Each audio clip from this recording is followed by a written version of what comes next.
Baik, bismillahirrahmanirrahim. Assalamualaikum warahmatullahi wabarakatuh. Alhamdulillahilladzi arsala rasulahu bil huda wa dinil haqq liyudhhirahu ala dini kullihi wa kafa billahi syahida. Asyhadu an la ilaha illallah wahdahu la syarikalah wa asyhadu anna Muhammadan abduhu wa rasuluhu la nabiyya wa la rasula ba'dah.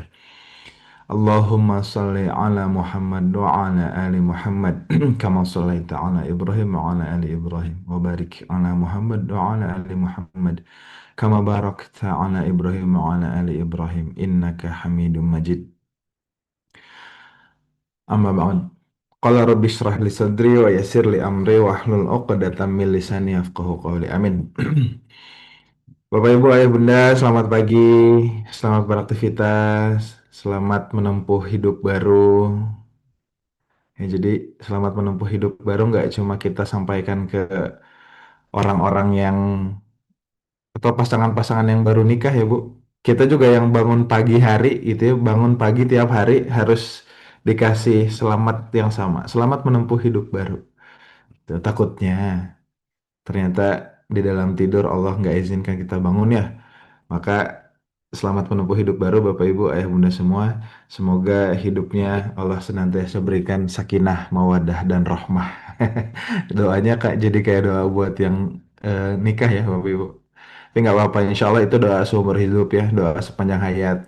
Doa yang insya Allah kita ikhtiarkan terus setiap harinya, insya Allah. Kumaha ada bang Bapak Ibu, pangestu saya, piye kabare, pripun, apalagi ya, Afwan nih Bapak Ibu kalau ternyata bahasa Jawanya agak-agak kasar ya, karena itu yang Nuga tahu dari internet dari mana gitu ya. Yang ada teman orang Jawa ya seringkali apa namanya nanya kabarnya begitu. Kalau di daerah lain gimana? Di luar Jawa misalnya Bapak Ibu yang di Sumatera atau Kalimantan di daerahnya kalau nanya kabar biasanya gimana tuh? Apa kareba? Ah, betul tuh ada tuh apa kareba? Insya Allah ya. Semoga sehat-sehat semua. Kemarin gempa Kang Nuga di mana Bunda Elsa di Kendal kah? Lagi di Jogja ya Bunda Elsa ya? Ya, semoga semuanya sehat-sehat ya Bapak Ibu. Pagi hari ini Allah izinkan kita kumpul lagi, belajar lagi di titik balik dan insya Allah semoga Allah bimbing kita pagi ini dalam proses menuntut ilmu lagi ya. Alhamdulillah. Bapak Ibu Ayah Bunda, seperti biasa Nuga mau membuka dengan insya Allah ini informasi dan kesempatan yang baik ya untuk kita sama-sama bersedekah pagi, berinfak pagi, apalagi ke titik balik gitu yang mana dengan sedekahnya Bapak Ibu Ayah Bunda ini bisa menjaga cahaya ilmu untuk bisa tetap terang gitu ya. Jadi kalau motor juga ada bensin atau bahan bakarnya dan insya Allah semoga apa-apa yang sudah dikeluarkan Bapak Ibu Ayah Bunda bisa menjadi keberkahan gitu ya. Jadi lampu cahaya ilmunya tetap nyala, bensin motornya tetap jalan, bisa sampai tujuan yang memang kita inginkan. Maka Bapak Ibu Ayah Bunda, untuk yang pagi ini sudah ada niat mau bersedekah lewat titik balik Nuga izin ingetin, boleh di scan barcode-nya atau salin nomor rekeningnya ya di Bank BSI 71788677703 atas nama titik balik insya Allah. Dan aku juga nggak bosan-bosan untuk ucapkan terima kasih banyak ya Bapak Ibu, jazakumullah hasanal jaza kepada seluruh jamaah titik balik dan seluruh keluarga STB. Untuk seluruh jamaah titik balik, terima kasih sudah konsisten komitmen bersama kami untuk bisa belajar tiap hari ya, Masya Allah. Dan untuk keluarga STB, terima kasih banyak untuk semua dukungan, support, dan sedekah-sedekah yang sudah dititipkan. Semoga apa-apa yang sudah Bapak Ibu Ayah Bunda korbankan, keluarkan, sempatkan, Allah ganti dengan yang terbaik ya, apapun itu bentuknya, entah dalam kondisi finansial, keluarga, hubungan, dan lain sebagainya. Semoga Allah izinkan kita punya keputusan dan kabar-kabar terbaik ya dari Allah. Amin ya rabbal alamin. Baik Bapak Ibu, Ayah Bunda, eh, semakin dekat dengan kelas intensif Ramadan Total Upgrade, kurang dari 2 pekan, kalau dihitung berarti 13 hari lagi kita akan belajar di kelas Ramadan Total Upgrade. Di sana kita akan sama-sama siap-siap. Kayaknya sih udah 100 lebih orang yang daftar di kelas ini. Insya Allah kita akan ditemenin sama Dr. Gustaf dan Ustadz Indra ya Bapak Ibu. Kita akan jadikan kelas ini sebagai kelas persiapan menuju bulan Ramadan. Kita akan siap-siap tubuh dan jiwa gitu ya supaya nggak kaget. Apalagi kalau di bulan puasa udah banyak godaan ya, godaan takjil, godaan gorengan untuk buka puasa sering kalinya mungkin ya kalau di usia Bapak Ibu Ayah Bunda di usianya Afwan ya di usianya udah jarang kali ya makan gorengan gitu. Makannya rebusan kayaknya sekarang tapi tetap kondisi fisik juga harus terus diperhatikan karena untuk kita bisa meraih kekhusyuan, untuk kita bisa meraih apa namanya ritme ibadah yang cukup banyak, yang cukup panjang, yang cukup intens di bulan Ramadan, harus ada fisik yang menunjang gitu ya. Maka insya Allah kelas ini bukan cuma jadi kelas motivasi Bapak Ibu supaya nanti Ramadannya kuat, bisa punya banyak ibadah, tapi insya Allah dibimbing sama Dokter Gustaf gimana sih caranya tubuh kita bisa aktif tuh, supaya tubuh kita bisa betul-betul kita maksimalkan di bulan Ramadan. Ya, mangga silahkan daftar Bapak Ibu Ayah Bunda. Dan di setelah kelas Ramadan Total Upgrade ini, kan Ramadan Total Upgrade 10 sampai 16 Februari. Satu hari setelah itu, insya Allah di tanggal 17 kita akan mulai Ramadan The Journey of Love. Perjalanan cinta di bulan Ramadan ya. Jadi mangga daftar silahkan Bapak Ibu Ayah Bunda. Kita maksimalkan kesempatan Ramadan ini untuk kita menata hati gitu ya, menjaga hubungan dengan Allah, untuk bisa terus melembutkan hati kita. Yang mana bulan Ramadan kan bulan penuh berkah ya, berlimpah ya insya Allah. Dan semoga Allah senantiasa bimbing hati kita agar nggak cuma jadi rutinitas, tapi juga jadi tempat untuk kita bisa terus bertobat, untuk kita bisa terus memaksimalkan kondisi hati, kondisi batin kita agar lebih baik lagi ke depannya. Mangga silahkan daftar. Kalau yang The Journey, Afwan, kalau yang Ramadan Total Upgrade tadi yang sebelumnya itu ada komitmen biaya untuk daftar ya, ada registrasi. Nah, kalau yang Ramadan The Journey of Love ini insya Allah ada pilihan free-nya Bapak Ibu. Ya, cuma minta tolong, minta doa. Ketika pilihan free, kita ajak 5 orang minimalnya misalnya gitu ya atau kita ajak 10 orang untuk bisa gabung sama-sama kita di Ramadan The Journey of Love. Tapi untuk yang mau sedekah juga insya Allah kami fasilitasin. Mangga silahkan supaya nanti kita berhimpun di satu grup yang sama. Tapi untuk keluarga STB nggak perlu daftar ya. Untuk seluruh keluarga STB insya Allah langsung automatically bisa akses kelas Ramadan The Journey of Love gitu. Masya Allah. Oke Bapak Ibu, Ayah Bunda gimana pagi ini sudah siap? Sudah ready? Sudah semangat, sudah sarapan, sudah makan, sudah apa nih? Sudah mandi Bapak Ibu, Bunda. Bapak Ibu, Bunda ternyata ini apa namanya? Gue pengen tanya satu hal sebelum kita mulai. Kalau kita tersesat nih Bu ya, Bapak Ibu, ini boleh siap-siap nih di kolom chat. Kalau kita lagi tersesat, udah nggak tahu arah gitu, ya. Misalkan kita naik gunung atau lagi ke hutan atau mungkin kita lagi naik motor atau naik mobil salah jalan gitu ya. Yang pertama kali kita lakukan apa Bapak Ibu? Nah, ini nih pertanyaannya bagus nih Kang Uga, tumben. Biasanya ngelawak-ngelawak doang gitu ya. Silahkan coba Bapak Ibu di Google Maps. Iya, sekarang sih teknologinya udah ada ya Bapak Ibu.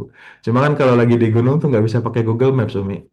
Lagi di gunung, misalnya istighfar, ya doa sama Allah. Oke, Insya Allah ya. Ya macam-macam apalagi. Sholat hajat, oke, istighfar dulu dan cari bantuan, oke, ini masya Allah. Hasbunallah wa ni'mal wakil. Iya, Bapak Ibu terima kasih banyak. Sok mangga kalau masih mau dijawab gitu ya pertanyaannya. Tapi sebenarnya ini jadi salah satu eh, esensi dari titik balik nih Bapak Ibu. Jadi beberapa waktu lalu Noga ngobrol bahwa kalau kita lagi tersesat, yang pertama harus kita lakukan kan diem ya. Kita pikirin dulu tuh tadi salah jalan nggak ya gitu. Tadi bener nggak ya jalannya ke sini? Sampai kemudian yang kita lakukan adalah gimana Bapak Ibu? Kita kembali ke titik awal kan biasanya. Kalau kalau yang misalkan di gunung lah ya gitu konteksnya. Kita kembali ke titik awal. Setelah di titik awal kita lihat oh iya ternyata salah jalan. Maka kita ngambil jalan yang benar. Nah itu menurut gue jadi filosofi banget buat titik balik Bapak Ibu. Mungkin saja hari ini kita lagi tersesat banyak gitu ya, urusan muamalah, urusan hati, urusan berkeluarga, apapun itu urusannya, mungkin kita belum tepat. Maka yang perlu kita lakukan diam dulu, terus balik ke titik awal, kita belajar lagi. Walaupun Bapak Ibu, ketika kita balik itu kalau lagi jalan di ini ya, di hutan misalnya, kita udah tersesat, kita kembali. Biasanya kan ada orang-orang yang jalan terus tuh ke arah yang salah. Nah, kita juga percuma sebenarnya untuk koar-koar. Teman-teman salah tuh jalannya, bukan ke situ. Karena yang baru jalan ke arah yang salah ini lagi semangat-semangatnya, kayaknya agak sulit buat kita nasehatin. Maka yang perlu kita lakukan fokus aja sama diri sendiri. Nah itu insya Allah semoga ini bisa jadi pegangan kita untuk bisa terus komitmen di titik balik ya. Insya Allah. Dan begitu Bapak Ibu, untuk semakin memantapkan pembelajaran kita akan dibersama lagi sama guru kita Ustadz Taufik pagi hari ini. Karena beliau juga sudah standby. Gue mau izin sapa-sapa beliau dulu. Assalamualaikum Ustadz Taufik.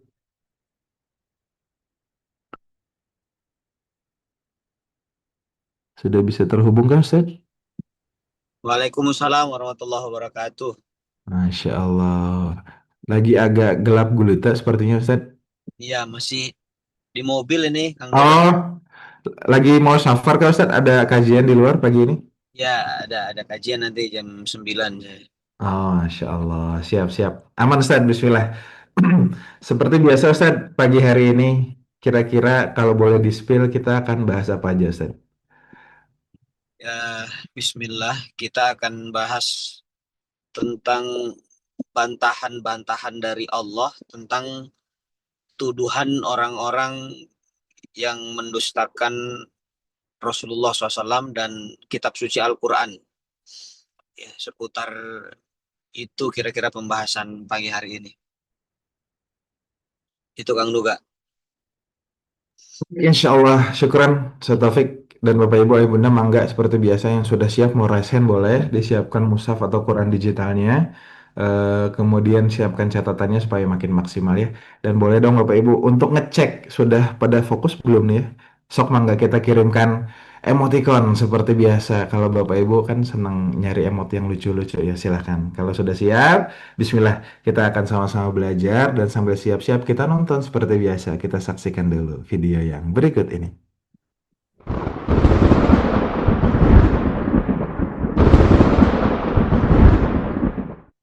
Ramadan datang setiap tahun.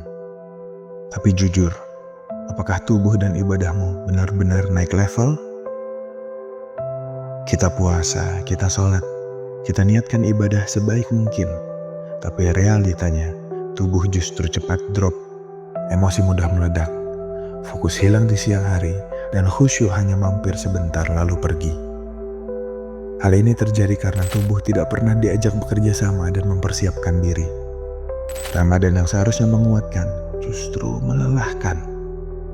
Ibadah jalan tapi badan tumbang, hati ingin sepenuhnya hadir, tapi tubuh sudah kehabisan energi.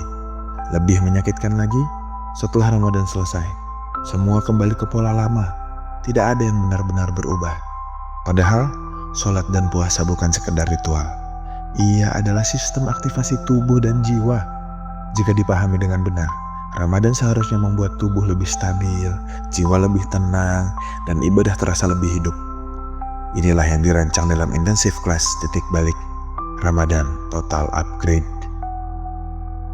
Kelas ini akan jadi peta kerja yang nyata untuk mengaktifkan tubuh melalui sholat dan puasa. 7 sesi intensif, 30 hari pendampingan. Jika Ramadan tahun ini adalah kesempatanmu untuk benar-benar berubah agar lebih siap menghadapi hidup setelah Ramadan berlalu, maka jangan lewatkan. Daftar sekarang dan jadikan Ramadan kali ini sebagai titik balikmu.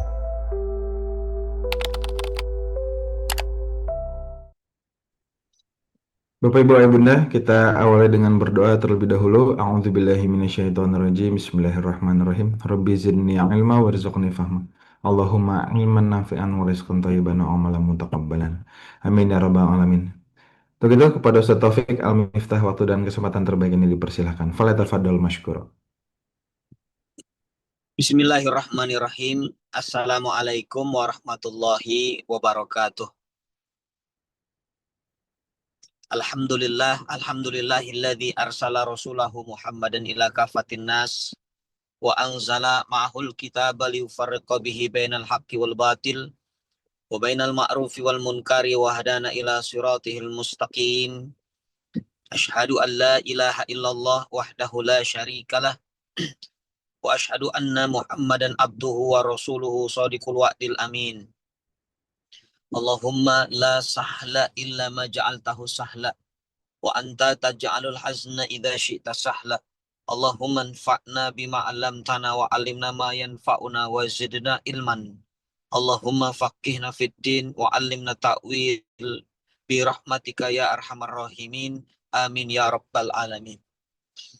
Alhamdulillahirabbil alamin. Mudah-mudahan pertemuan kita pada subuh kali ini seluruhnya disertai dengan rahmat, berkah serta ridho dari Allah Subhanahu wa taala. Amin ya rabbal alamin. Bapak Ibu jamaah titik balik yang dirahmati Allah, apa kabar semuanya, sehat? Sehat ya. Alhamdulillah, ini makin lama sudah terang ya. Video saya sudah jelas ya, makin lama makin terang nih. Alhamdulillah, segala puji yang sempurna milik Allah Subhanahu wa taala. Allah pertemukan kita di subuh yang penuh dengan keberkahan ini. Semoga kita mendapatkan percikan keberkahan dari waktu subuh, waktu pagi, sebagaimana doa Rasul Shallallahu Alaihi Wasallam, Allahumma barik li ummati fi bukuriha. Ya Allah, berkahi umatku yang bangun di pagi hari. Dan ini sudah memasuki bulan Sya'ban. Kita berada di bulan Sya'ban. Kata Nabi Shallallahu Alaihi Wasallam, bulan Sya'ban itu bulan yang banyak dilalaikan oleh manusia. Ya, letaknya di antara Rajab dan Ramadan. Itulah bulan Sya'ban. Banyak dilalaikan oleh manusia. Ini Nabi yang mengatakan. Kenapa? Karena manusia mengira ini sudah bukan lagi bulan haram. Bulan haram itu ada di bulan Rajab kemarin. Padahal bulan Sya'ban ini Rasulullah SAW banyak berpuasa. Ya, puasa sunnah. Nabi banyak di bulan Sya'ban. Ketika Nabi ditanya, kenapa engkau banyak puasa di bulan Sya'ban ya Rasulullah? Aku suka ketika amalanku nanti diangkat, aku dalam keadaan berpuasa. Ya, maka mudah-mudahan Allah jauhkan kita dari golongan manusia yang lalai. Ya, ketika Allah memberikan kesempatan kita untuk bisa bertemu dengan bulan Sya'ban. Ibu, Bapak yang dirahmati Allah, Ramadan tinggal menghitung hari. Maka Sya'ban ini kata ulama bulan untuk banyak menyiram. Kalau yang belum menanam di bulan Rajab, maka Sya'ban ini tanami lalu sirami. Mudah-mudahan nanti Ramadan akan semakin mudah kita untuk melakukan segala apapun yang Allah perintahkan dan apapun yang Allah haramkan, ya, karena sudah melapangkan hati, mentarbiyah, melatih dari sejak bulan Sya'ban, ya, insya Allah. Baik Bapak Ibu yang dirahmati Allah, jamaah titik balik dimanapun berada, hari ini kita membahas surah Al-Ahqaf. Surah Al-Ahqaf ayat 6 sampai ayat 14 insya Allah. Sebelum kita melihat isi kandungannya, saya akan bacakan dulu ayat-ayatnya. Silahkan dibuka mushafnya atau aplikasinya. Mudah-mudahan dengan kita melihat mushaf, setiap mempelajari ayat-ayat Allah akan menambah dimudahkannya cahaya itu masuk, kemudian dimudahkannya untuk memahaminya, sehingga apa yang kita kaji ini kelak bisa memberikan efek dalam kehidupan keseharian kita semuanya. Amin ya rabbal alamin. Bapak Ibu dirahmati Allah, ayat ke-6. Saya izin membaca dulu. A'udzu billahi minasyaitonir rajim. Bismillahirrahmanirrahim. Wa idza khusyiran nasu kanu lahum a'da'aw wa kanu bi'ibadatihim kafirin. Wa idza tutla 'alaihim ayatuna bayyinatin qala alladziina kafaru lil haqq قال الذين كفروا للحق لما جاءهم لهم هذا سحر مبين أم يقولون افتراه قل إن افتريته فلا تملكون لي من الله شيئا هو أعلم بما تفيضون فيه كفى به شهيدا بيني وبينكم وهو الغفور الرحيم قل ما كنت بدعا من الرسل وما أدري ما يفعل بي ولا بكم إن أتبع إلا ما يوحى إلي وما أنا إلا نذير مبين قل أرأيتم إن كان من عند الله وكفرتم به وشهد شاهد من بني إسرائيل من بني إسرائيل على مثله فآمن واستكبرتم إن الله لا يهدي القوم الظالمين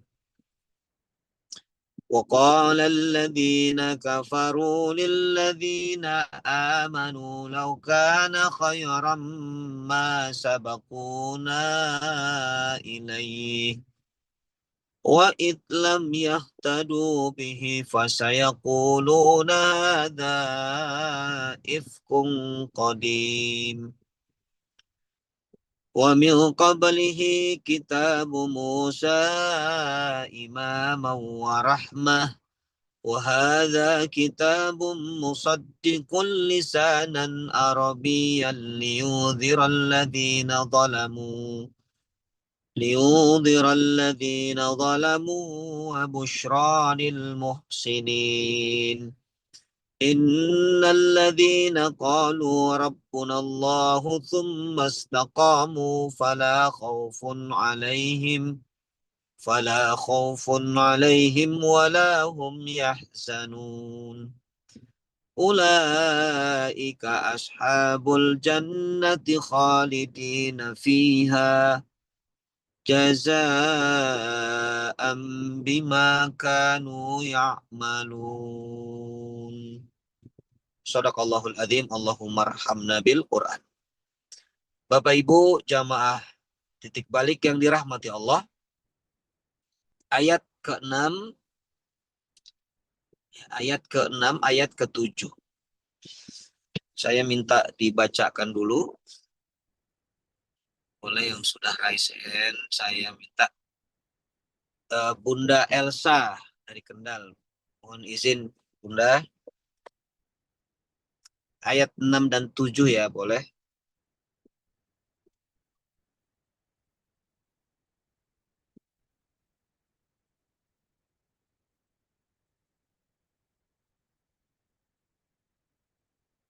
Belum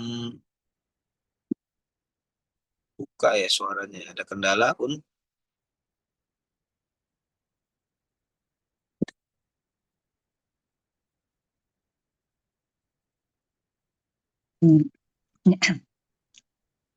Terima kasih Ustadz. Sama-sama. Assalamualaikum warahmatullahi wabarakatuh. Waalaikumsalam warahmatullahi wabarakatuh. Surat Al-Ahqaf ayat ke-6. A'udzu billahi minasyaitonir rajim. Yang artinya, dan apabila manusia dikumpulkan pada hari kiamat, sesembahan itu menjadi musuh mereka dan mengingkari pemujaan-pemujaan yang mereka lakukan kepadanya. Ayat 7, dan apabila mereka dibacakan ayat-ayat kami yang jelas, orang-orang kafir berkata, ketika kebenaran itu datang kepada mereka, ini adalah sihir yang nyata. Allahumma arhamna bil Quran. Syukron Ustadz. Puan Bunda jazakillah khair. Bapak Ibu dirahmati Allah, ayat ke-6 suratul Ahqaf, ya Allah berfirman,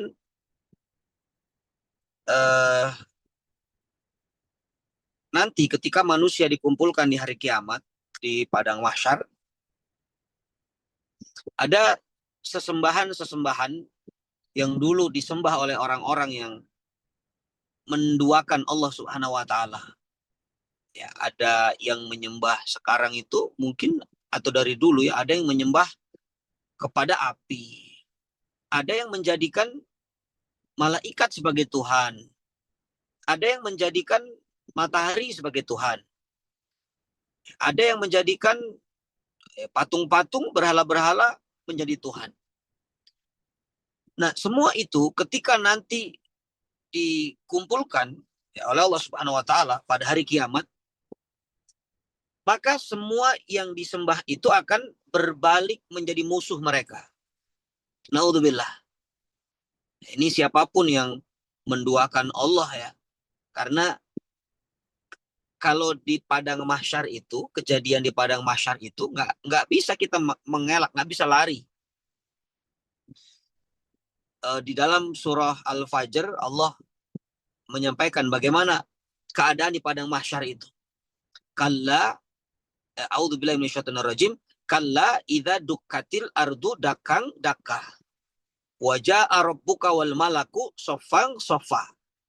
Nah, itu di suratul Fajr ayat 21 itu. Jadi nanti malaikat itu, Ibu, Bapak, turun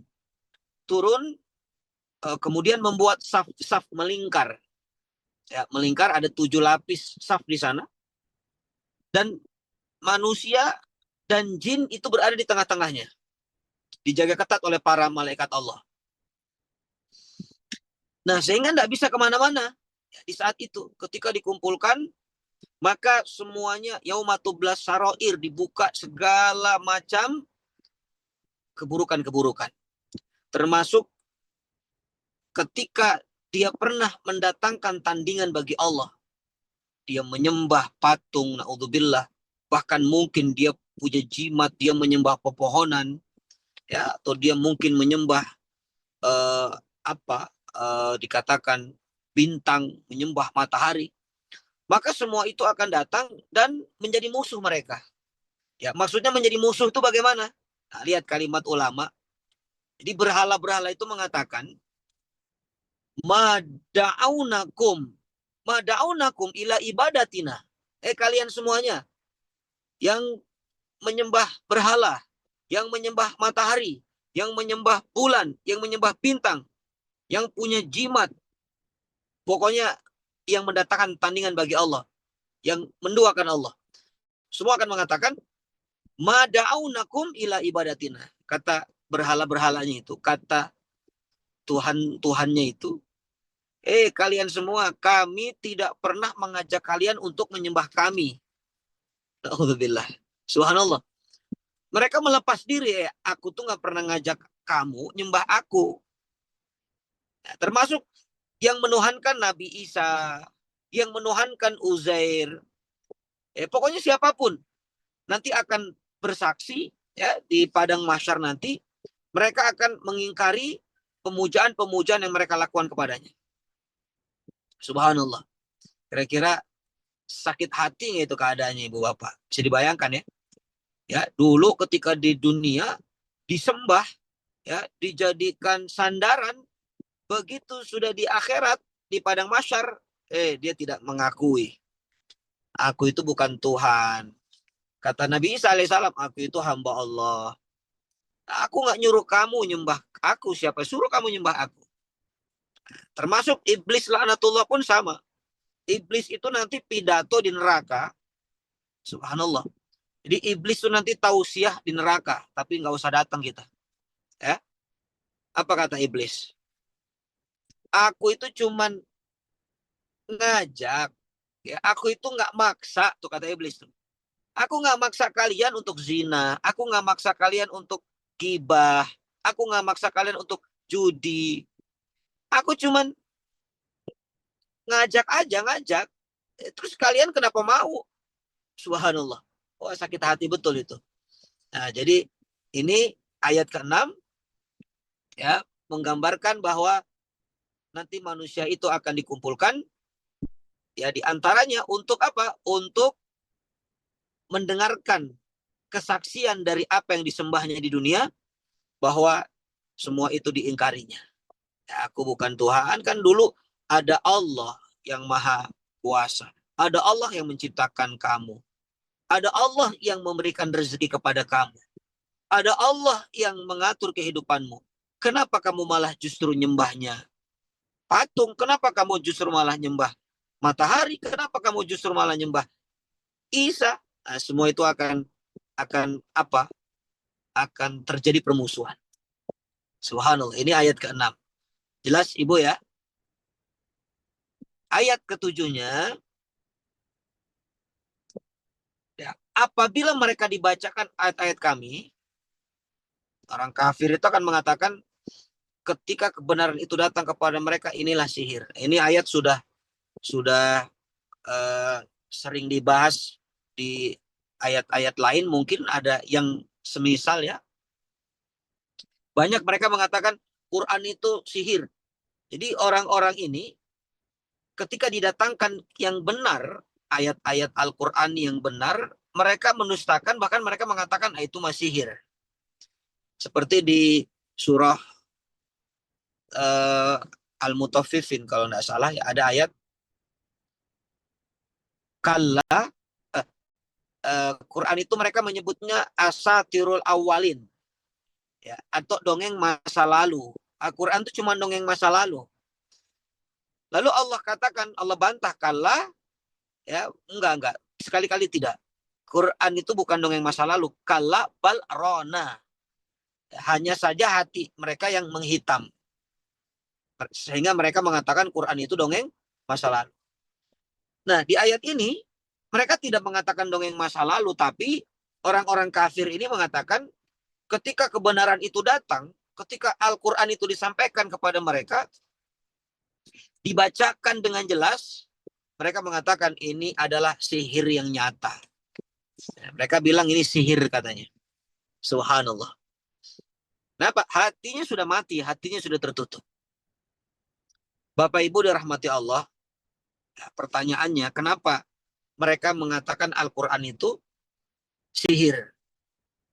Ya, kita lihat sihir itu kan di antara karakter sihir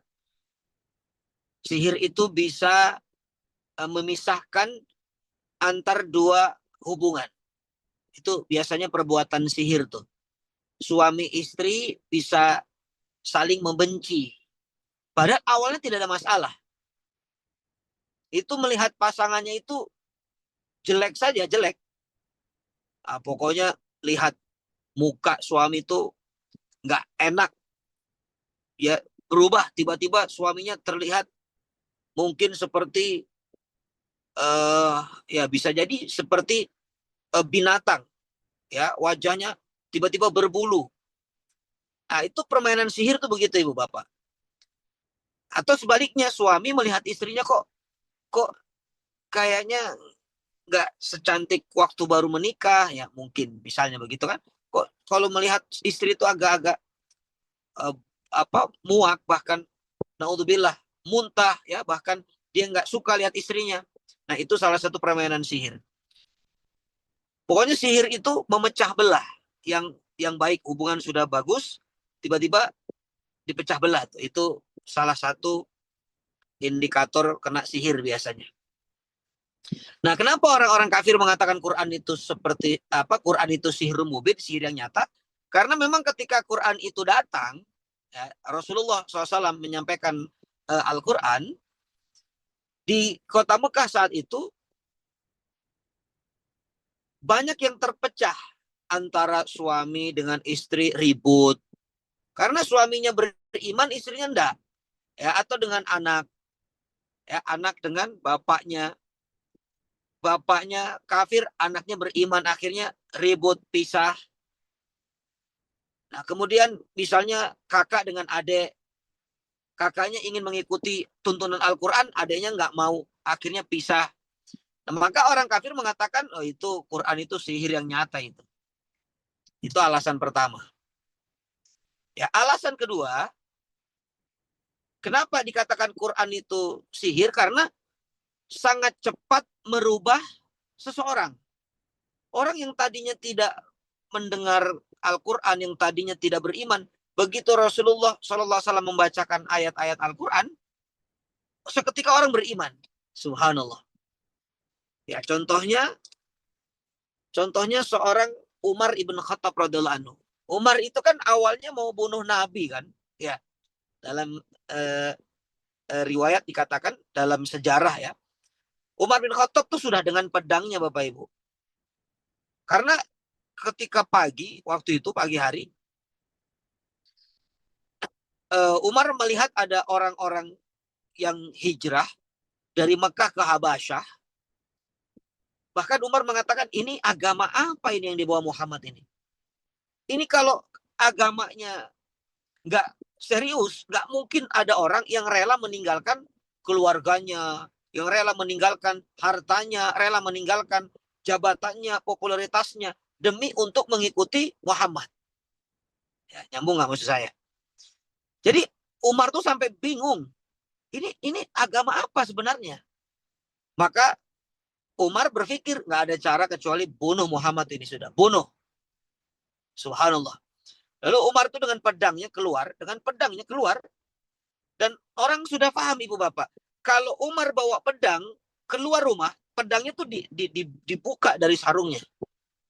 Kata orang-orang Mekah, pasti akan ada yang mati, yang akan tumpah darahnya ini. Itu sudah karakter Umar bin Khattab radhiyallahu anhu. Tapi ketika Umar berjalan, ketemu salah satu sahabat Rasul. Sahabat ini sudah Islam, tapi disembunyikan keislamannya. Apa kata sahabat ini? Ya Umar, mau kemana kamu? Kata Umar, aku mau bunuh Muhammad. Kata sahabat ini, Umar, kamu itu mau memadamkan api di rumahmu, mau memadamkan api di rumahnya Muhammad, tapi rumahmu kebakaran. Subhanallah, itu sahabat itu mengatakan, kamu mau memadamkan api di luar sana, tapi rumahmu kebakaran ya Umar. Umar ini cerdas juga. Maksudnya rumahku kebakaran. Kalau kata sahabat ini iya. Karena adikmu Fatimah, Umar punya adik namanya Fatimah. Adikmu Fatimah binti Khattab itu sudah mengikuti agamanya Muhammad. Subhanallah. Wah, Umar itu mendengar informasi itu seperti disambar petir di siang bolong itu. Ya, dia sangat benci dengan Muhammad, ternyata adiknya sendiri sudah beriman kepada Muhammad. Apa yang terjadi? Dia balik arah ke rumah Fatimah, adik perempuannya. Lalu ketika di rumah Fatimah, singkat kisahnya, mendengar Fatimah dan suaminya sedang membaca Al-Quranul Karim, surah Toha itu. Ya, dibaca tuh surah Toha. Lalu Umar masuk. Ya, Umar bin Khattab meminta lembaran suhuf itu, lembaran surah Toha itu, tapi tidak diberikan oleh Fatimah. Kata Fatimah, ya Umar, kamu itu najis. Kalau ingin membaca ini, mandi dulu. Sampai Umar tuh mandi. Diikuti apa keinginan Fatimah. Setelah mandi, dipegang suhufnya itu, lalu dibacakan. Setiap membaca itu yang dilakukan oleh Umar adalah dikecup. Dikecup, dipeluk. Dikecup, dipeluk. Maka detik itu juga Allah memberikan hidayah kepada Umar bin Khattab. Subhanallah. Langsung yang awalnya ingin membunuh Nabi, sekarang mau masuk Islam. Berada di barisan Nabi. Itu Quran tuh begitu tuh. Makanya orang kafir mengatakan itu masih sihir. Ya, karena begitu cepat orang berubah. Yang pertama tadi memecah belah. Yang kedua, begitu cepat orang itu berubah. Yang tadinya benci jadi cinta. Yang tadinya mau membunuh justru berada di barisan pembela. Subhanallah. Ini terjadi kepada Umar bin Khattab radhiyallahu anhu. Makanya kata ulama, kalau ibu bapak ingin melunakkan hati, terus Quran. bacakan Quran terus. Di anak-anak kita itu bacakan Quran. Ya, kalau sedang tidur bacakan di sampingnya Al-Quran. Ya, atas izin Allah, semoga Allah lembutkan hatinya. Kalau kata ulama itu, Ibu, ditirakati lah anak itu. Ya, ditirakati. Itu yang namanya orang tua ulama dulu itu ibunya rela puasa, ya ibunya tahajud. Untuk apa? Untuk mendapatkan semoga kebaikan itu, keistiqomahan itu menjadi sebab anaknya menjadi anak yang soleh. Ya, karena Quran itu dikatakan menurut orang kafir sihir yang nyata. Menurut kita itu petunjuk, bukan sihir. Nah, ini menarik ini. Mudah-mudahan bisa difahami. Bedakan antara sihir dengan petunjuk. Ya, kalau kena sihir itu akalnya yang error, terganggu. Akalnya itu terganggu. Melihat pasangannya tiba-tiba jelek. Tapi melihat orang lain tiba-tiba kelihatan bidadari, cantik, ganteng. Nah, itu akalnya tertipu tuh. Permainan akal tuh sihir tuh. Tapi kalau Quran justru akalnya disempurnakan. Ya, karena itu petunjuk. Dan itu petunjuk yang tidak diragukan, benar. Kalau sihir itu nanti temporer tuh biasanya. Kalau sihirnya hilang, balik lagi tuh. Tapi kalau Quran, ya Quran itu kalau sudah nempel menjadi petunjuk, itu akan semakin menambah keberkahan, semakin menambah kekuatan, ya semakin hebat. Itulah Quran. Ya, jadi sihir dan Quran itu tidak sama. Nah, itu asumsi orang-orang kafir. Mereka mengira Quran itu sihir yang nyata. Naudzubillah. Jelas dua ayat ini ya. Baik, ayat 8, ayat 9. Saya minta dulu dibacakan. Ibu Ummi Syafiq. Boleh Ummi Syafiq? Sudah raise hand. Terima kasih Ustaz. Sama-sama Ummi. Bismillahirrahmanirrahim. Bahkan mereka berkata, dia Muhammad telah mengadak-ngadakan Al-Quran. Katakanlah, jika aku mengada-ngadakannya, maka kamu tidak kuasa sedikit pun menghindarkan aku dari adab Allah.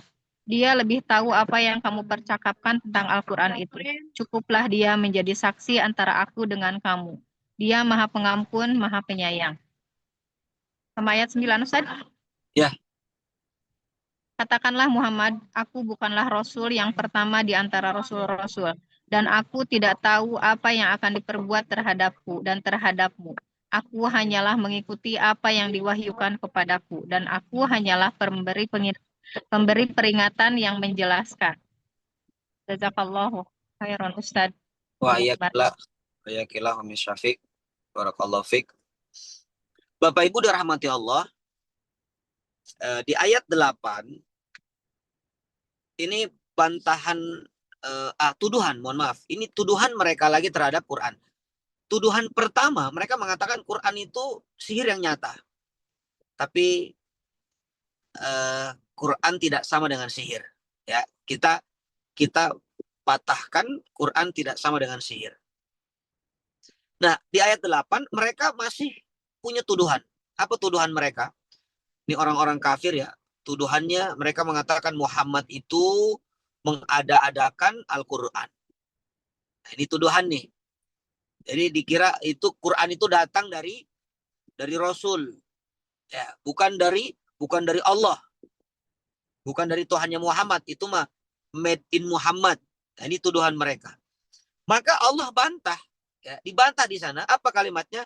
Katakanlah ya Muhammad, jika aku mengada-ada, ya maksudnya kalau Nabi disuruh bicara kepada orang-orang kafir itu, kalian yang mengatakan Quran itu buatan aku, kalau aku ini mengada-ada, kalau Quran itu buatan aku, maka kamu nggak bisa punya kuasa sedikit pun menghindarkan aku dari azab Allah. Maksudnya kalau Quran itu buatan aku, ya aku mengada-ada, lalu aku bilang itu dari Allah, tapi itu buatan aku. aku pasti diadab sama Allah.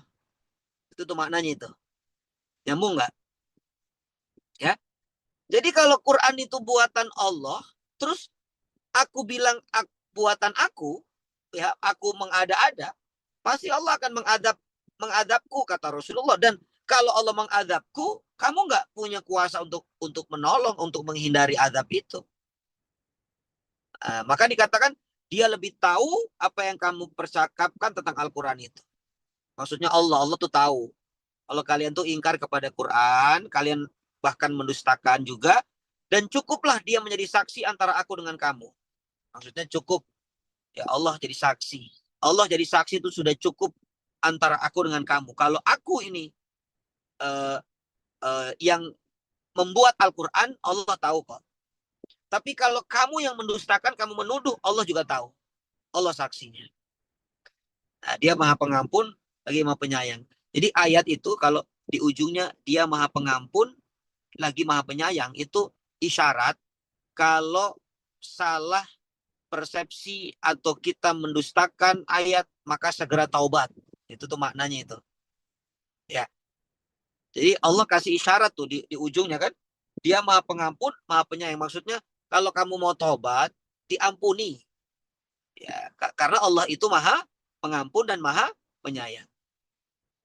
Nah, ibu bapak dirahmati Allah, bagaimana bukti bahwa Al-Quran itu bukan buatan Rasulullah SAW? Ini sudah dibantah di ayat ini, dan banyak bantahan yang sudah disampaikan oleh para ulama. Di antaranya, ya, ini terlepas dari ayat ini, ya, di antaranya Rasulullah SAW ummi, tidak bisa baca, tidak bisa tulis. Itu Rasulullah.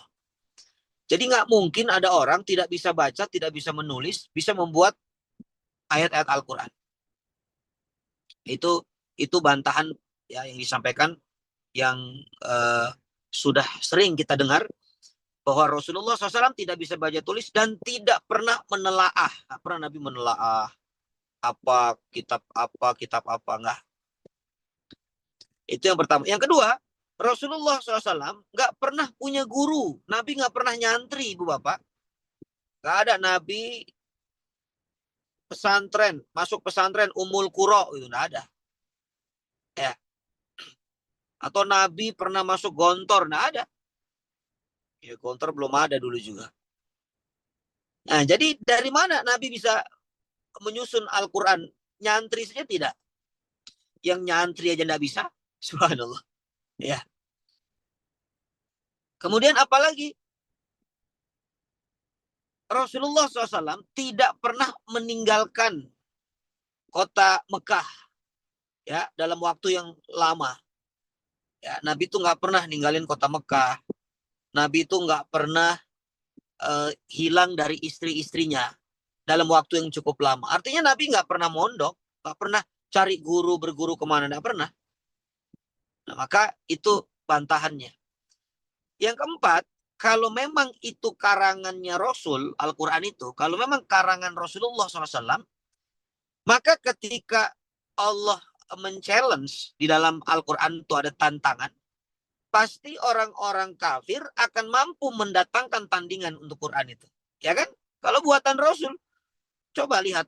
Di dunia ini saja, orang melakukan melakukan sesuatu yang mungkin orang lain tidak bisa. Ternyata kalau rame-rame, ya mungkin untuk didatangkan tandingan, mungkin bisa jadi ada yang bisa melakukannya. Ya, dulu kan Android misalnya. Android hanya HP Cina. Nah, sekarang semua handphone Android tuh, ya kan? Jadi satu ada tandingan. Kuliner, ya mungkin kuliner dulu hanya Sabu Haci yang terkenal itu, yang makan di tempat tuh, ya. All you can eat. Sekarang banyak tuh. Nah, jadi kalau memang buatan manusia, gampang untuk menandingi. Nah, karena ini buatan Allah, nggak ada yang bisa nandingi. Nah, itu maksudnya. Bahkan di-challenge sama Allah. Dikatakan di dalam Al-Quran itu, A'udzubillahi minasyaitonirrajim, Wa in kuntum fi raibim mimma nazzalna ala abdina fa'tu bi suratim min mithlih. Wad'u syuhada'akum min dunillahi in kuntum shadiqin. Ya Allah challenge. Kalau memang kamu ragu dengan Quran itu, coba datangkan satu ayat saja, satu surah yang mirip dengan Quran itu. Kalau nggak bisa sendiri, datangkan tuh, panggil itu syuhada atau panggil saksi-saksi kamu. Ternyata nggak bisa, nggak ada. Berarti ini bukan buatan Muhammad. Nah, jadi bantahan yang diajarkan Allah itu, ya, kalau Quran itu dikatakan apa? Quran itu karangan Allah, tapi aku yang buat-buat, maka aku tidak bisa mencegah adab dari Allah. Nah, itu bantahan yang ada di ayat ini. Ya, maka ibu bapak dirahmati Allah, ini ayat ke-8. Ya, tuduhan Allah datangkan bantahan. Ayat 9 dikatakan, katakanlah Muhammad, aku bukanlah Rasul yang pertama di antara Rasul-Rasul. Nah, jadi ayat ini Bapak Ibu dirahmati Allah, sekarang menuduh Rasul. Kalau ayat 8 yang dituduh Al-Quran. Dikiranya Al-Quran itu buatan Muhammad. Di ayat 9 yang dituduh Rasul, kamu itu bukan Nabi. Nah, itu tuduhannya ya. Jadi ketika dikatakan sebenarnya masih berhubungan ya, menuduh Al-Quran buatan Muhammad, lalu Allah bantah dengan kata-kata aku bukan Rasul yang pertama di antara Rasul-Rasul. Itu maksudnya dari dulu juga sudah ada Rasul. Dan Rasul itu pasti bawa kitab atau bawa suhuf. Dulu ada yang namanya Nabi Musa bawa Taurat, ya kan? Dan Tauratnya dari Allah, bukan buatan Musa. Dulu ada Nabi Isa bawa Injil. Injilnya dari Allah, bukan dari Isa. Ada Nabi Daud bawa Zabur. Zaburnya dari Allah, bukan dari Daud. Maka sekarang aku juga Rasul. Nah, di dalam ayat ini dikatakan, bahkan Nabi, aku bukan Rasul yang pertama, aku bukan Rasul satu-satunya. Dari dulu tuh ada Rasul. Aku ini juga diutus seperti Rasul-Rasul yang lain. Kata Nabi, aku tidak tahu apa yang akan diperbuat terhadapku dan terhadapmu. Maksudnya, kenapa ada kitab itu, ada petunjuk? Karena ini menandakan bahwa seorang Rasul juga, kalau tidak diberikan petunjuk oleh Allah, nggak tahu apa yang terjadi ke depan, apa yang terjadi kepada umatnya, ya, kepada dirinya itu nggak tahu. Makanya Nabi itu nggak terlalu terlalu dominan untuk hal-hal yang gaib. Walaupun seorang Nabi. Apa pelajarannya Ibu Bapak? Ini sekarang ini akhir zaman. Kalau ada orang yang ngaku-ngaku dia tahu kiamat, sebentar lagi kiamat, tahun sekian kiamat tanggal ini, bahkan orang mati tanggal ini, kecelakaan pesawat nanti akan terjadi di tanggal ini, di bulan ini. Nah, itu Nabi saja tidak dibuka oleh Allah. Nabi tidak diajari begitu. Ya, makanya di sini Nabi mengatakan, Ibu lihat kan ayatnya, ayat 9 itu. Apa? Aku tidak tahu apa yang akan diperbuat terhadapku dan terhadapmu. Tuh, Nabi saja tidak tahu. Wa matadri nafsum bi antaksibu godan. Tidak ada satu jiwa pun yang tahu apa yang terjadi hari esok. Nah, makanya hati-hati nih. Kalau kita percaya dengan ramalan. Nah, dikhawatirkan syirik. Ya, walaupun kadang-kadang dia benar Ustaz ramalan dia itu. Kemarin dia meramal begini kejadian. Itu permainan iblis. Supaya semakin kita lemah iman kita, semakin membenarkan ramalannya. Dan kalau sudah percaya itu datang dari sebab ramalannya, itu lebih parah lagi.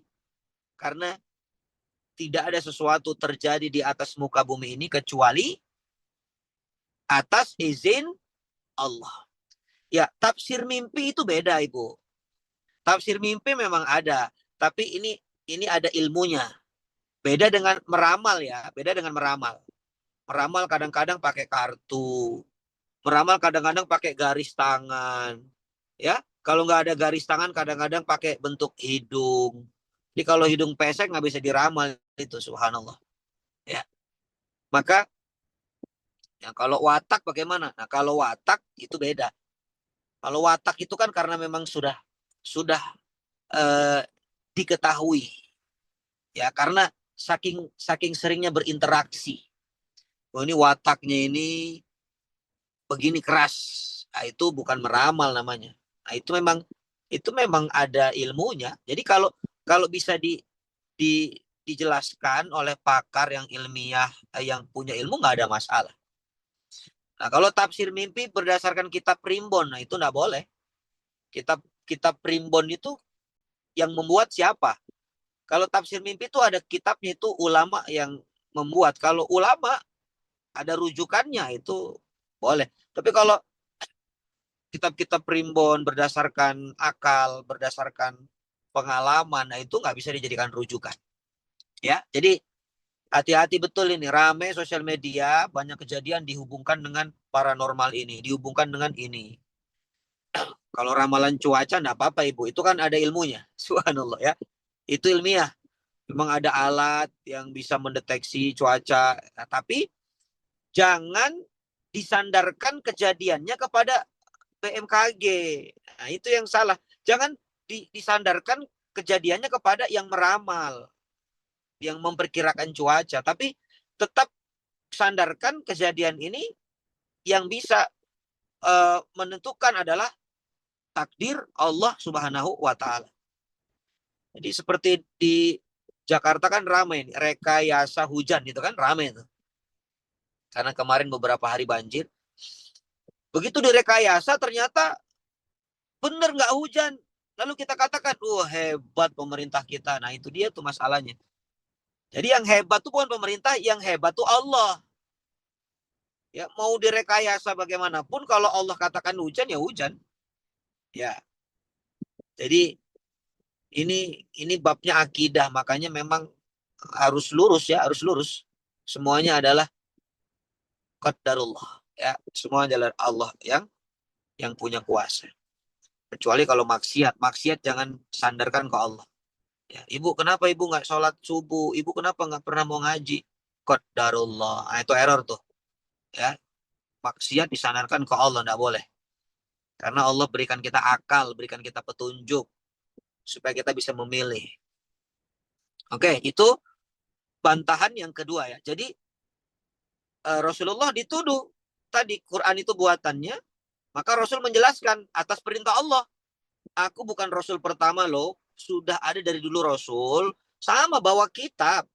Isa bawa Injil, Daud bawa Zabur, Musa bawa Taurat, Ibrahim bawa Suhuf, aku bawa Quran. Dan Quran itu petunjuk. Karena apa? Aku nggak tahu apa yang diperbuat terhadapku dan terhadapmu aku nggak tahu. Ya, aku nih hanya hamba. Aku nih nurut saja sama Allah. Nah itu bantahan yang kedua. Lalu dikatakan, aku hanyalah mengikuti apa yang diwahyukan kepadaku dan aku hanyalah pemberi peringatan. Nah, jadi Nabi itu cuma ikut wahyu. Nabi itu bukan hawa nafsunya, bukan. Wa ma yantiqu anil hawa in huwa illa wahyun yuha. Tidak ada yang keluar dari lisannya kecuali adalah wahyu, bukan hawa nafsu. Ya, ini bantahan kedua. Jelas Ibu? Ya, Bapak Ibu mudah-mudahan ya bisa memahami ya. Ayat 10 dan ayat 11. Silahkan. Saya ambil dua ayat ya. Ayat 11 Ibu Bunayyah, boleh Ibu Bunayyah.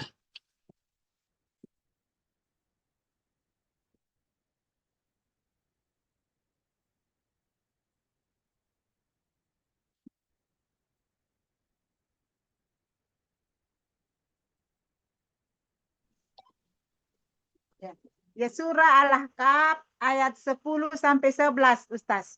Boleh, ya. Ya. Dibaca. Dibaca rumahnya. Langsung artinya, Ustaz. Betul. Bismillahirrahmanirrahim. Surah Al-Ahqaf ayat 10 yang artinya, katakanlah, terangkanlah kepadaku, bagaimana pendapatmu jika sebenarnya Al-Quran ini datang dari Allah dan kamu mengingkarinya. Padahal ada seorang saksi dan Bani Israel serupa dengan yang disebut dalam Al-Quran. Lalu dia beriman, kamu menyombongkan diri. Sungguh Allah tidak memberi petunjuk kepada orang-orang yang zalim. Ayat 10 artinya, dan orang-orang yang kafir berkata kepada orang-orang yang beriman, sekiranya Al-Quran itu sesuatu yang baik, tentu mereka tidak pantas mendahului kami atau beriman kepadanya. Tetapi karena mereka tidak mendapat petunjuk dengannya, maka mereka akan berkata, ini adalah dusta yang lama. Allahumma arhamna bil Quran. Syukran, Ustaz. Jazakallah khair. Ya, wa iyakillah khair, Ibu Bunayah. Barakallahu fikum. Bapak Ibu dirahmati Allah. Ayat 10 ini Rasulullah SAW coba menyampaikan atas perintah Allah kepada orang-orang yang tadi dia katakan Quran itu sihir yang nyata, ya, yang mengatakan bahwa Rasulullah itu membuat Al-Quran mengarang. Nah, maka Rasulullah diperintah Allah untuk coba tanya itu kepada orang-orang kafir yang mendustakan Quran itu. Coba tanya. Apa pertanyaannya? Kalian semua, ya, coba terangkan kepadaku, kata Nabi. Ya, terangkan kepadaku, ini perkataan Rasulullah ya kepada orang kafir. Coba terangkan kepadaku bagaimana pendapatmu kalau Quran itu datangnya dari Allah. Coba. Ya, kalau Quran itu datang dari Allah, lalu kau mengatakan Quran itu datang dariku, coba. Kira-kira apa yang akan terjadi kepadamu? Subhanallah. Ya, bisa murka itu Allah. Yang datang jelas-jelas datang dari Allah, kamu mengatakan itu buatanku dan kamu mengingkarinya, padahal nah ini nih ada dalilnya ya. Padahal ada seorang saksi dari Bani Israel yang mengakui kebenaran Al-Quran yang serupa itu. Subhanallah. Jadi Bani Israel saja mengakui kebenaran Quran. Ada dari Bani Israel. Ada dari Nasrani mengakui. Tapi kenapa kalian tuh mengingkari? Subhanallah. Dari Bani Israel, Bani Israel itu maksudnya ibu bapak dirahmati Allah. Memang ada yang ketika orang-orang Bani Israel saat itu datang ke Madinah atau ingin melakukan perjalanan ke Syam, lalu mampir ke kota Madinah, lalu mendengar kabar ada Muhammad, Nabi akhir zaman di kota Mekah, mereka bertanya-tanya, ya, mereka tuh bertanya.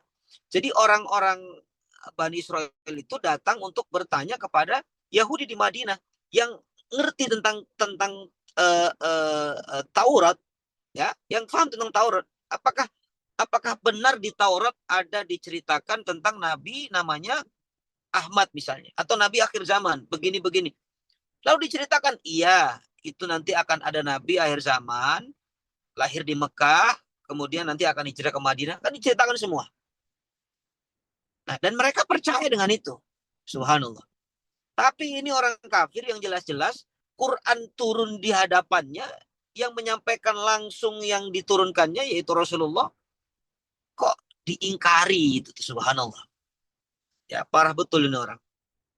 Ya, itu pendapat yang pertama. Tafsiran kedua, ada seorang yang bernama Abdullah bin Salam. Abdullah bin Salam.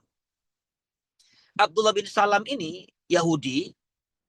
Bisa dikatakan ini adalah pentolannya Yahudi lah dulu. Ya, pentolan Yahudi Abdullah bin Salam ini. Lalu dia mendengar ada Muhammad, ada seorang namanya Muhammad itu pendusta. Abdullah bin Salam itu mendengar bahwa Muhammad itu seorang pendusta. Tiba-tiba apa yang terjadi? Ini kejadiannya di kota Madinah, Ibu Bapak. Penasaran Abdullah bin Salam, ingin lihat wajah pendusta itu seperti apa. Begitu melihat wajah Rasulullah SAW, Abdullah bin Salam masuk Islam. Subhanallah. Kenapa? Ini nggak ada wajah pendusta di dalam wajahnya, nggak ada. Nggak ada. Rasulullah itu Al-Amin, yang jujur, nggak ada wajah pendusta. Coba, ibu saja kadang-kadang bapak ketemu orang itu sudah bisa lihat kan?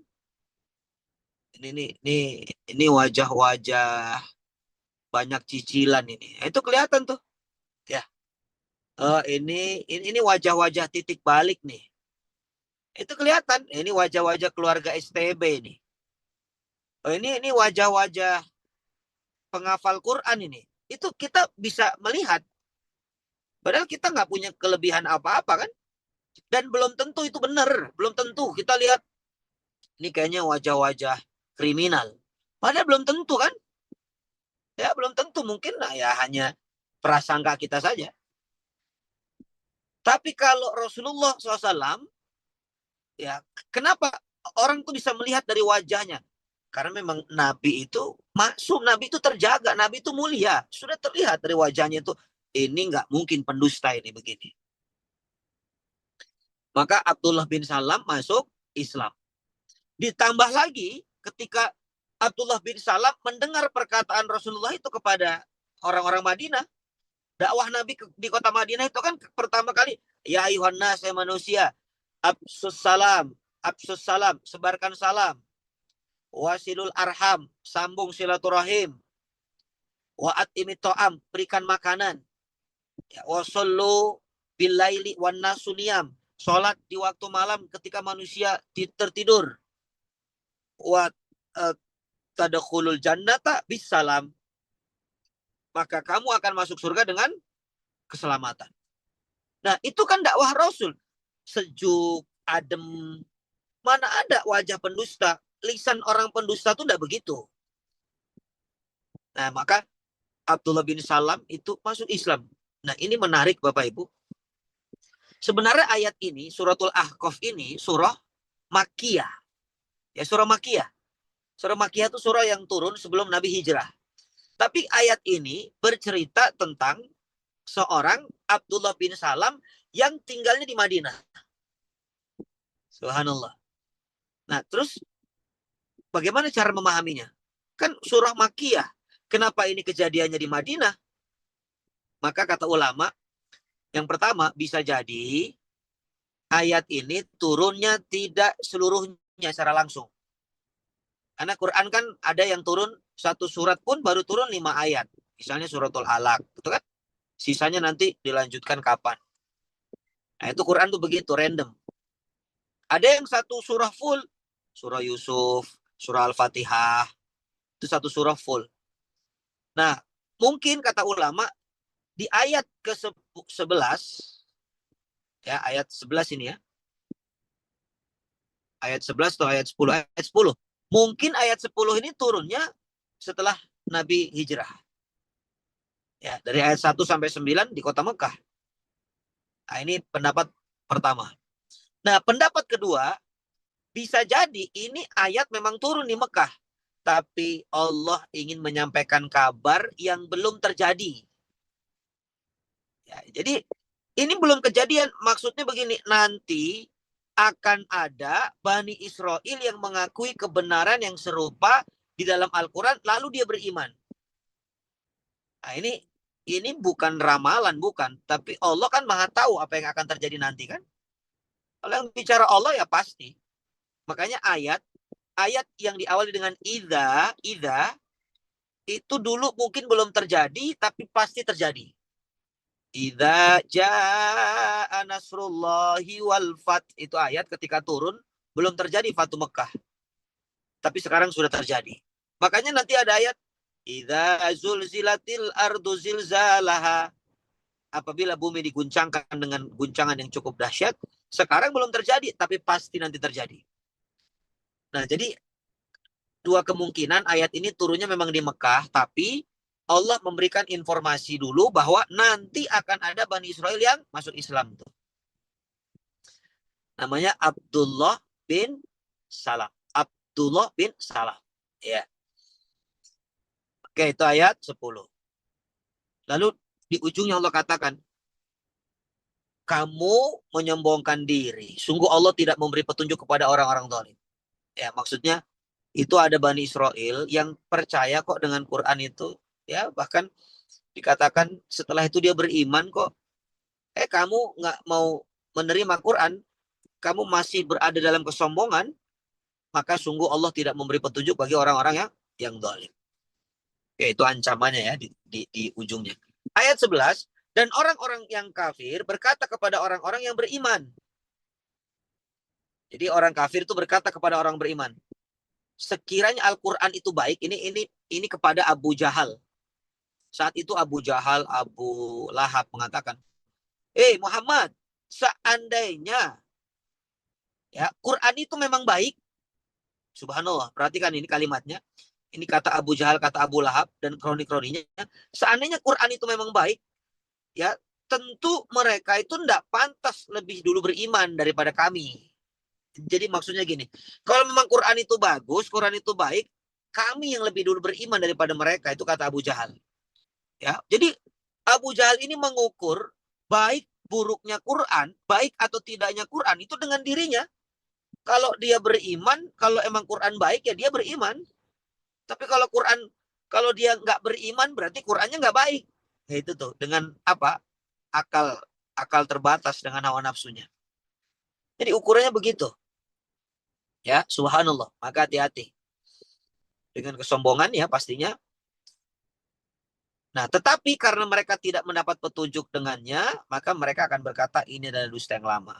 Nah, karena hatinya sudah tertutup, tidak dapat petunjuk, akhirnya kalimatnya mengatakan ini adalah dusta yang lama. Subhanallah. Jadi kembali lagi mendustakan Al-Quran. Nah, ini Ibu ayat 10, ayat 11. Berbicara tentang seorang sosok Abu Jahal, Abu Lahab, yang dia ukur dirinya itu dengan Al-Quran. Kalau Quran itu memang benar-benar bagus, baik, kami pasti sudah beriman. Nggak mungkin dia duluan yang beriman. Kan kami lebih senior di sini. Kami lebih lama di sini. Nah, maka ini adalah kesalahpahaman karena hatinya sudah mendustakan. Baik, dua ayat terakhir. Saya minta Ibu Lili dari Surabaya, boleh? Ibu Lili. Ayat 13-14. Alhamdulillah. Assalamualaikum warahmatullahi wabarakatuh. Assalamualaikum warahmatullahi wabarakatuh. Yes. Surat Al-Ahqaf ayat 13 dan 14, Ustaz. Betul. A'udzu billahi minasyaitonir rajim. Innal ladzina qalu rabbunallahu tsumma istaqamu fala khawfun فلا خوف عليهم ولا هم يحزنون أولئك أصحاب الجنة خالدين فيها جزاء بما كانوا يعملون. Artinya, sesungguhnya orang-orang yang berkata, Tuhan kami adalah Allah. Kemudian mereka tetap istiqomah, tidak ada rasa khawatir pada mereka, tidak pula bersedih hati. Ayat 14, mereka itulah para penghuni surga, kekal di dalamnya sebagai balasan atas apa yang telah mereka kerjakan.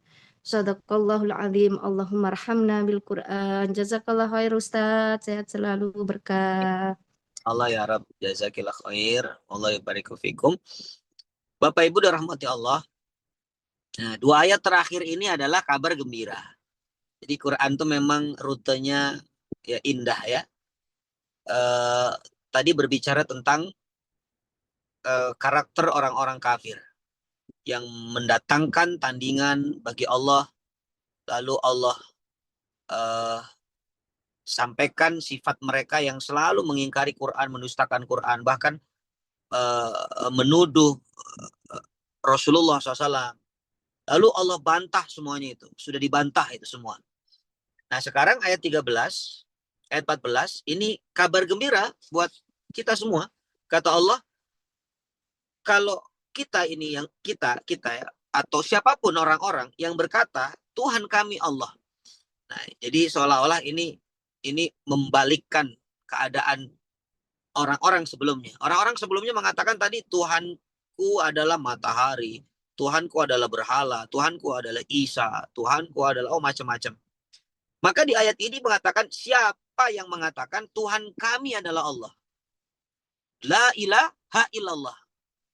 Kemudian mereka istiqamah. Istiqamah lurus, konsisten.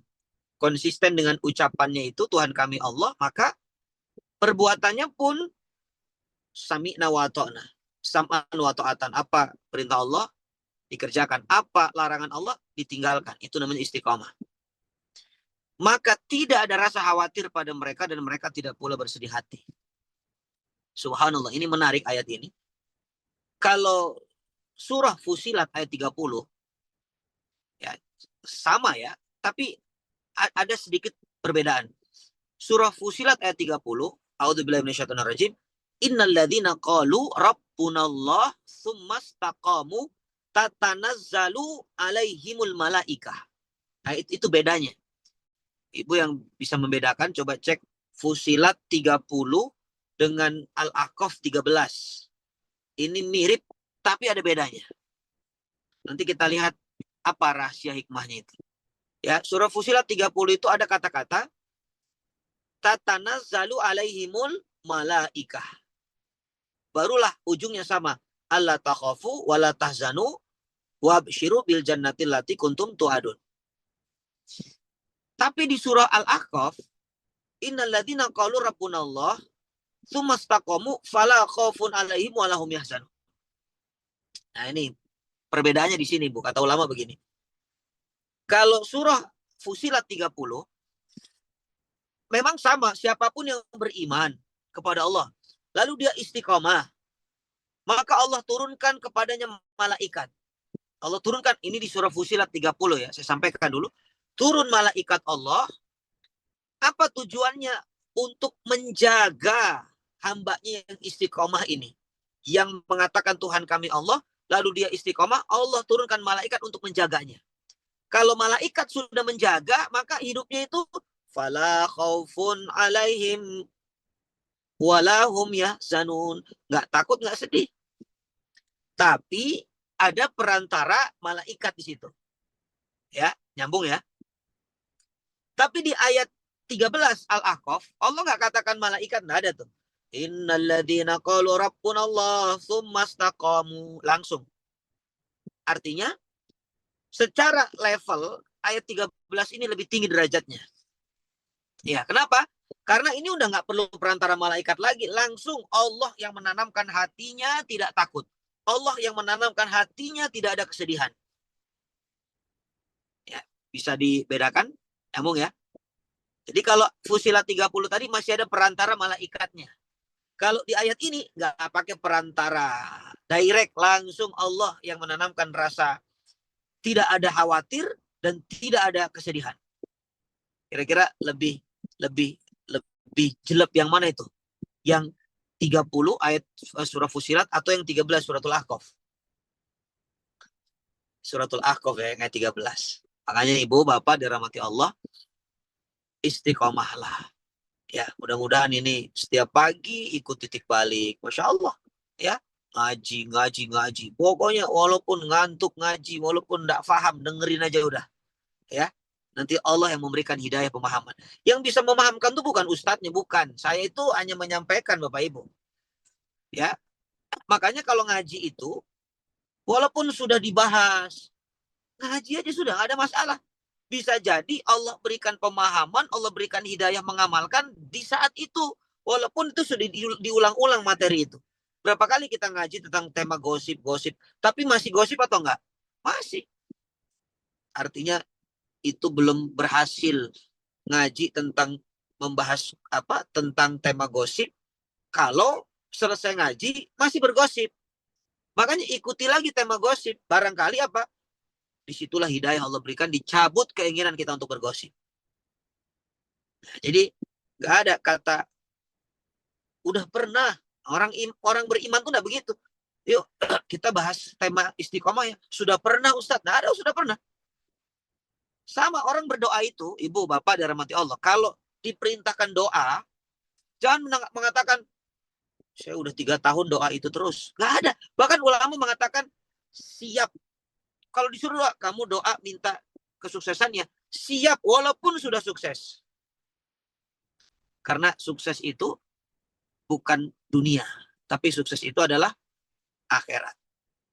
Ya, kalau dunia mah suksesnya tendensi. Ya. Makanya yang istiqomah setiap hari ikut ikut Quran talk ya, titik balik. Maka ini istiqomahkan, pegang sampai ruh keluar dari jasad kita. Ya, maka mudah-mudahan mendapat predikat ini, ayat 13. Innalladzina qalu rabbunallah tsumma istaqamu. Ya, dari mana? Dari sisi kita mengkaji Al-Quran. Yang bisa istiqomah tahajud, lanjutkan istiqomah tahajudnya. Yang istiqomah sedekah, lanjutkan istiqomah sedekahnya. Kalau di majelis titik balik ini bisa 2. Istiqomah majelis ilmunya, istiqomah sedekahnya. Subhanallah, bayangkan itu ya. Kalau ibu setiap hari sedekah, ya nggak harus gede lah, nggak harus gede. Ya 5 juta, ya itu kan kalau sedekah mah kecil 5 juta. Tapi kalau 50.000 itu buat sedekah besar betul. Tapi kalau 50.000 buat kuliner kok nggak ada nilainya, subhanallah. Ya, nah sedekah itu kan lebih baik besar, yang penting ikhlas daripada kecil nggak ikhlas. Nah, begitu tuh, subhanallah. Jadi gini ibu, kalau mau sedekah itu doanya tuh begini doanya. Ini diajarkan oleh para ulama. Ya Allah, saya mau sedekah 5 juta. Kira-kira kalau ibu minta sedekahnya 5 juta, pendapatannya berapa? Gak mungkin pendapatan 5 juta 100 ribu, gak mungkin lah. Ya, habis sedekah miskin itu habis. Ya, kalau minta sedekahnya 50 juta, berarti harta ibu ya 500 juta. Subhanallah, ya kan? Ya Allah, saya minta jadikan saya hamba-Mu yang bisa zakat mal ya Allah. Nah, kalau ibu minta supaya bisa zakat mal, ya berarti kan uangnya banyak. Nah, jadi doanya tuh begitu. Terus diajarkan para ulama. Oke, jadi ini ayat 13 ini mudah-mudahan menjadi pesan buat kita. Semakin semangat ikut majelis titik baliknya, semakin semangat sedekahnya, maka demi Allah tidak mungkin ingkar. Ibu akan semakin tenang hatinya. Ibu bapak akan semakin hilang dari rasa khawatir dan tidak akan sedih. Ya, dalam keadaan apapun, Allah yang memberikan ketenangan itu. Ya, orang tuh banyak masalah, yang penting tenang. Kalau Allah sudah kasih ketenangan, nggak ada yang bisa mengguncang hati kita tuh, nggak ada. Nah, itu ayat 13. Ayat terakhirnya, Allah tambahkan lagi kabar gembiranya. Mereka itulah para penghuni surga, kekal di dalamnya. Sebagai balasan atas apa yang telah mereka kerjakan. Subhanallah. Jadi yang ada di ayat 13 itulah penghuni surga. Jadi kalau mau lihat, gampangnya begini. Dulu di zaman Nabi, untuk mengetahui siapa yang ahli surga, itu harus dari lisan Nabi. Ya kan? Abu Bakar fil jannah, Umar fil jannah, Utsman fil jannah. Oh, berarti ini ahli surga. Berdasarkan lisannya Rasulullah. Tapi untuk sekarang, kita nggak bisa mengatakan, kamu ahli surga, kamu di surga. Nggak bisa. Kecuali dengan ayat Al-Quran. Nah, Al-Quran sudah menjamin. Pokoknya siapa yang beriman, lalu istiqomah, itulah penghuni surga, kata Allah. Ini bukan kata saya, kata Allah. Ya kan? Ibu, Bapak lihat kan ayatnya? Antara 13 dan 14 itu ada koneksi. Jadi kalau ingin melihat ahli surga yang sekarang masih hidup di dunia, siapa mereka? Orang yang beriman lalu istiqomah. Nah, itu tuh. Maka bisa jadi ini keluarga besar STB ini, dia iman, dia istiqomah, terus ngaji sampai mati. Bisa jadi ini adalah ahli surga. Jadi kalau dikatakan para ahli surga yang ada dimanapun berada, subhanallah, indah betul itu. Ya. Tapi mudah-mudahan ini betul-betul menjadi pencerahan bagi kita ya. Semoga Allah jadikan kita ahli surga sebelum nanti masuk ke dalam surga sebenarnya. Subhanallah. Ya, kekal di dalamnya sebagai balasan atas apa yang telah mereka kerjakan. Jadi Allah itu memberi balasan itu sesuai dengan kadar ya susah payah kita. Yang paling berat kan istiqomah, ya kan? Istihoroh mah gampang. Nah, istirahat apalagi. Istiqomah yang susah, makanya balasannya surga. Bahkan sebelum masuk surga Allah kabarkan surga tentang dirinya. Nah, mudah-mudahan ayat-ayat yang kita kaji ini menambah hasanah, menambah motivasi kita semangat untuk terus menjadi hamba Allah yang istiqomah. Saya kira ini karena keterbatasan waktu. Jazakumullah khair ala husni istima'ikum.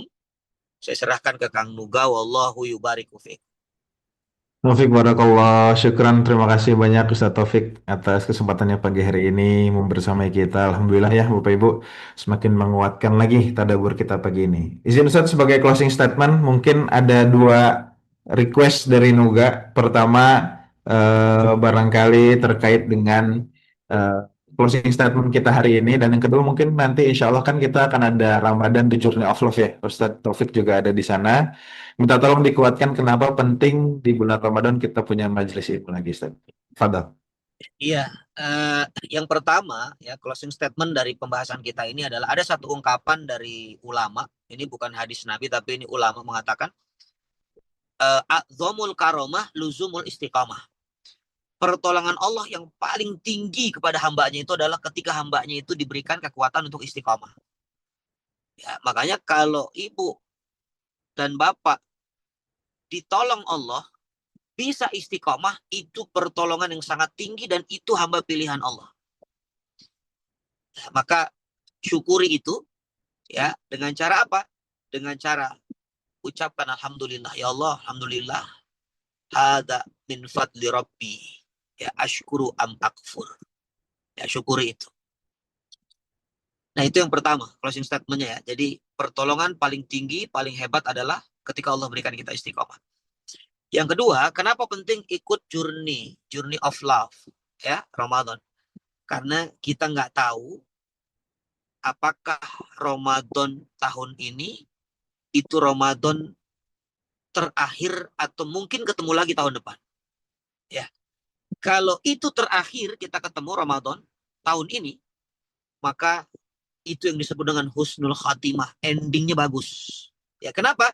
Karena mengisi Ramadan dengan banyak ilmu, mengisi Ramadan dengan dengan banyak aktivitas yang positif. Nah, kalau itu terakhir Ramadannya, maka husnul khatimah. Tapi kalau nggak ikut kegiatan kajian Ramadan, banyak melakukan sia-sia pastinya. Ya, hati-hati. Jangan tertipu dengan dunia. Dunia ini semuanya adalah tipu daya, ngeprank kita, ya. Jangan tertipu dengan casing dunia ini, ya. Tukang sapu, dia pengemis, ternyata apa? Ujung-ujungnya aku CEO. Nah, itu kan dunia begitu, rajin-rajin ya. Maka ibu bapak dirahmati Allah, ikuti kelasnya ya. Kelas yang Dr. Gustaf dan Ustadz Indra juga bagus. Supaya Ramadan itu dengan ilmu. Lalu yang ikut Journey of Love itu juga mudah-mudahan menambah manfaat. Jadi kita kalau malas tuh coba dalam hati kita, ya Allah, andai ini Ramadan terakhirku bagaimana ini? Ya, maka ini kesempatan. Ya. Saya kira itu. Syukran. Wallahi bariku fikum. Syukran jazakallah khair Ustaz Taufik atas kesempatannya pagi hari ini. Terima kasih juga Bapak Ibu Ayah Bunda yang sudah standby dari awal di pagi hari ini. Alhamdulillah, semoga Allah senantiasa bimbing hari ini untuk kita semua bisa punya banyak keberkahan dan banyak manfaat ya. Amin ya rabbal alamin. Bapak Ibu Ayah Bunda, Nuga mau izin closing dengan membuka kembali peluang kontribusi, peluang sedekah. Insya Allah kami dari Titik Balik selalu punya tempat untuk Bapak Ibu Ayah Bunda ya, untuk bisa jadi bagian bersama-sama kami dalam rangka menyalakan cahaya-cahaya ilmu. Untuk itu Bapak Ibu Ayah Bunda mangga boleh scan barcode-nya atau salin nomor rekeningnya seperti biasa di Bank BSI 71788677003 atas nama Titik Balik. Baik, Bapak Ibu Ayah Bunda, yang terakhir Anuga mau ingatkan Ramadan total upgrade insya Allah 13 hari lagi ya, insya Allah kita akan belajar di sana. Kita mempersiapkan bulan Ramadan sebaik mungkin, utamanya mempersiapkan tubuh dan jiwa kita supaya siap gitu ya, supaya badannya lebih optimal, lebih maksimal dalam rangka menjalani ibadah puasa, yang mana di puasa biasanya kita semangat banget untuk meningkatkan kuantitas atau jumlah dari ibadah-ibadah kita gitu ya, kita makin rajin. Tapi insya Allah di kelas ini juga kita akan sama-sama belajar gimana caranya tubuh bisa optimal dalam rangka menunjang banyaknya ibadah-ibadah kita yang mau kita laksanakan di bulan Ramadan nanti. Mangga silakan daftar. Insya Allah kita akan sama-sama belajar di sana ya. Baik Bapak Ibu Ayah Bunda. Begitu mari sama-sama kita akhiri perjumpaan kita dengan mengucapkan lafaz hamdalah. Alhamdulillahirabbil alamin. Dan kita sempurnakan dengan doa kafaratul majelis. Subhanakallahumma wa bihamdika asyhadu an la ilaha illa anta astaghfiruka wa atubu ilaik. Sekian, wassalamualaikum warahmatullahi wabarakatuh. Waalaikumsalam warahmatullahi wabarakatuh. Assalamualaikum warahmatullahi wabarakatuh. Ustaz Taufik dan kami juga mohon maaf lahir dan batin.